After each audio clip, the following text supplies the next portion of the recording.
Real estate స్తబ్దుగా ఉంది. Real estate ఢమాలైంది. ఈ మధ్య ఎక్కువగా వింటున్న మాటలు ఇవేగా. మరి నిజంగా స్తబ్దుగా ఉందా? నిజంగా ఢమాలైందా? ఇవేమీ నిజం కాదు వాస్తవానికి.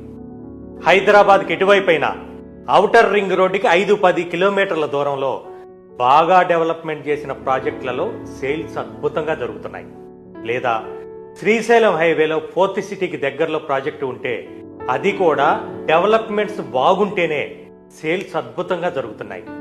ఇంకా షాద్నగర్ హైవే అయినా, సాగర్ హైవే అయినా, వికారాబాద్ రూట్లో అయినా, ముంబై హైవే అయినా, మేడ్చల్ హైవే అయినా, ఎక్కడైనా సరే హైవేకి దగ్గరగా ఉండి డెవలప్మెంట్ చేసి రెడీగా ఉంటేనే సేల్స్ బాగా జరుగుతున్నాయి.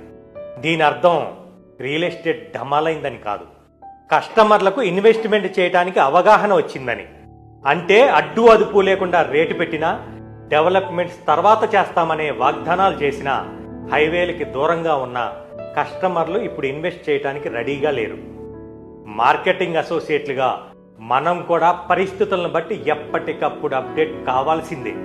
మనకు ఖచ్చితంగా సేల్ రావాలంటే మాత్రం ఇప్పుడు మార్కెటింగ్ చేయాల్సింది ఔటర్ రింగ్ రోడ్డుకు 5-10 నిమిషాల్లో వెళ్ళగలిగే వెంచర్లలో, లేదా హైవేకి దగ్గరలో డెవలప్మెంట్స్ అన్ని అద్భుతంగా జరుగుతున్న ప్రాజెక్టులలో మాత్రమే మనం మార్కెటింగ్ చేస్తే మనం ఈ టైంలో కూడా బిజినెస్ చేసుకోగలుగుతాం. ఒక్కసారి మీరు కూడా ఆలోచించండి.